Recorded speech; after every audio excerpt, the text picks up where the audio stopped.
So I was giving a lecture this morning at the Vedanta Center. If you want to watch the whole thing, it's over on the Vedanta DC lecture channel. In the course of that lecture, we were talking about finding the moment of existence. What is the real moment that we're experiencing this here and now? And that if you use the conventional idea of time with a linear arrangement, you can't find the moment. As soon as you point at it, it is in the past. And so it gives an unreality to our experience, which shouldn't be ignored. And so in studying that and looking at it and seeing what some of the sages from different traditions have to say, I ran across some beautiful writings. One from the Sufis, that life is neither long nor brief. I taste only one moment at a time. My life is this present moment. This beautiful idea that life is neither long nor short.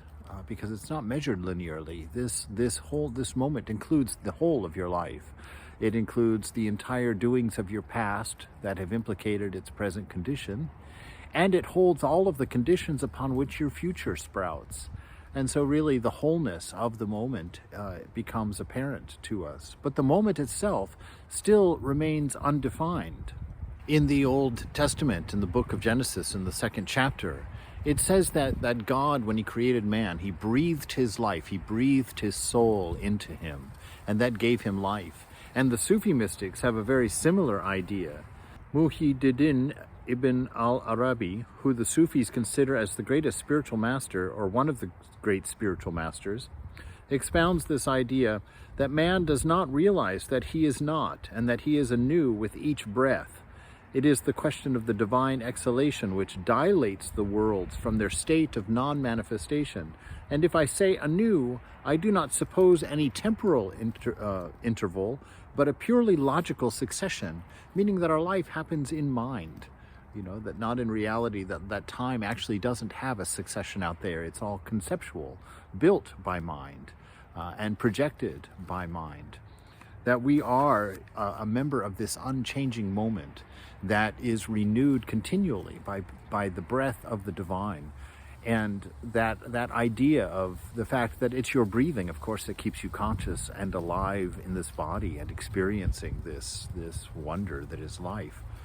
But that breath happens continually, that the world is created continually, destroyed continually, successively, that as the last moment is being destroyed, the new moment is already created, and that God once again with your inhalation breathes his breath into you, into your soul, and shares with you his existence that gives you your actual reality of existence, your actual being in this moment, which cannot be explained any other way. There is no fraction of a moment that is present that you can touch or that you can identify. The material world has no basis. Philosophically, and certainly if you investigate it, it seems to be true. It's very much like a dream world, a world that is conjured by mind, but cannot actually be visited by an outside member as such. But this wonderful delight in the mystical nature of things, that things cannot be explained materially, that things cannot be subsumed materially, because they become devoid of meaning. They become devoid of love. Love is of the moment. Love is one of those mystical things that's shared with the universe by the existence bestowed to it by the beloved, by God, if you will. Give it any other name you like. Make up a fancy quantum mechanics name for the divine, if you're more comfortable.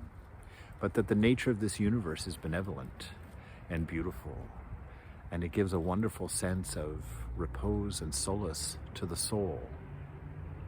So if you're looking for little quirky points in our experience of reality to explore philosophically, time is a good one. Try to explain the present moment, which never actually exists.